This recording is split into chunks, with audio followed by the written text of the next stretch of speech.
Mañana del 6 de septiembre, el general José Félix Uriburu marcha con 1,500 hombres a la Casa de Gobierno, logrando tomarla sin que ésta presente resistencia salvo algunas resistencias aisladas de grupos irigoyenistas, las conspiraciones cívico-militares y los conflictos internos del irigoyenismo, junto a la grave crisis económica que estaba traspasando el país habían hecho un caldo de cultivos para que su gobierno le termine de mala manera, con este encerrado y mandado a la isla Martín García. Este evento abre una vieja costumbre de nuestro país, que será el de los golpes de Estado, pues este será el primer golpe de Estado que será encabezado por el gran general José Félix Uriburu, un antiguo radical que ya veía una gran degeneración en este. Según la leyenda, este golpe será por cuestiones de los empresarios extranjeros que veían peligrosa la nacionalización del petróleo. ¿Será esto verdad o será una vil mentira? Vamos a verlo en este video.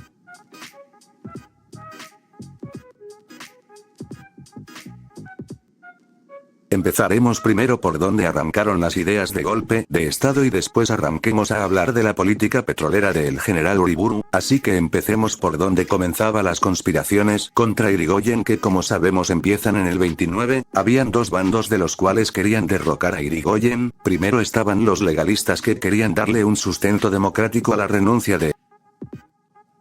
Entre ellos estaban el ministro del Interior del propio Partido Radical, además que a este también se le acompaña el canciller del partido, Horario Ianarte. Estos querían sacar a Irigoyen del país y a cambio pondrían como presidente a su vicepresidente. Estos parecía que tenían el favoritismo del general Luis de Llepiane, quien era el ministro de guerra, además que pensarían que después de derrocar a Hipólito Yrigoyen se irían en contra de la otra facción. Toda esta facción legitimista se termina cayendo el 5 de septiembre donde Irigoyen delega su mando a su vicepresidente Martínez, pero sin su renuncia, o sea que temporalmente estaría Martínez al cargo. La ida temporal de Irigoyen del cargo podría sofocar la revolución inminente. No, ahora solo había dos chances, la renuncia de Irigoyen y darle una chance a Martínez con el cambio total de gabinete o que se alce el bando militar, los cuales estaban a favor del golpe de Estado. El bando militar estaba conformado por José Félix Uriburu y Agustín Pedro Justo, ambos de ideas muy diferentes, mientras Uriburu pensaba que después del golpe de Estado debería haber una dictadura de voto calificado y corporativista. Agustín Pedro Justo pensaba que deberían volver a las viejas épocas del Partido Autonomista Nacional de Julio Argentino Roca, donde había una supuesta democracia que en realidad era fraudulenta y mandaba la oligarquía. Estos, a pesar de sus diferencias, ya ven que es imposible una salida democrática de esto. La única forma de sacar a Irigoyen del poder será directamente derrocarlo, así que justamente al día siguiente hacen el golpe de Estado y José Félix Uriburu se vuelve el primer dictador de la República Argentina. Ahora, como vemos, las dos facciones que intenta derrocar a Hipólito Yrigoyen se mueven por distintas razones, por la crisis económica y la decadencia del irigoyenismo, unos peleando por el poder del partido y otros peleando por la implementación de su forma de gobierno. Entonces díganme ustedes, ¿este golpe de Estado tiene algo que ver con el petróleo?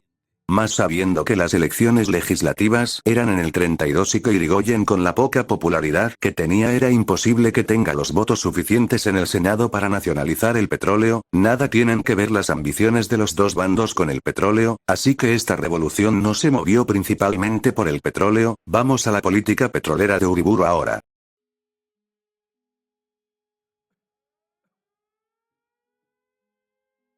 Ahora vamos a empezar con la política petrolera del general Uriburu, la cual es, a pesar de algunos puntos malos como el arresto del general Mosconi, que era el padre de Ipf que había hecho la guerra a la Standard Oil, y algunos vínculos de la mayoría de personas en el gobierno con algunas empresas petroleras extranjeras como algunos parientes de Uriburu que tenían relación con la Standard Oil, hubieron cosas muy positivas del gobierno de Uriburu en la materia petrolera, tal vez porque en materia petrolera los líderes de esta eran de la escuela del general Mosconi como el general Ayaría o mucho después Timerman, quienes harían obras tan importantes para el petróleo como una serie de decretos a fines de 1930. En octubre el gobierno de José Félix a pedido de Ipf a 2 franjas de terreno en Dock Sud para levantar un depósito de mercadería. Un mes más tarde Uriburu firma un decreto para que Ipf pudiera hacer exploraciones petroleras por todo el país. En diciembre el gobierno amplió la zona de reserva a todo territorio de Tierra del Fuego, mientras Ipf solicitaba y obtenía la autoridad para acordar provisionalmente internacionalmente con las autoridades de Salta las condiciones de explotación de los yacimientos petrolíferos ubicados en Tranquitas. En febrero de 1931 IPF obtiene inversión de 5 millones por parte del gobierno para la compra de materiales y equipos destinados a la construcción de plantas de aceites y demás cosas en La Plata, además que Zimmerman montaría un proyecto que incluiría un montón de tarifas a las empresas petroleras extranjeras, lo cual provocaría una baja de un 56% de ventas a la Standard Oil y un 50%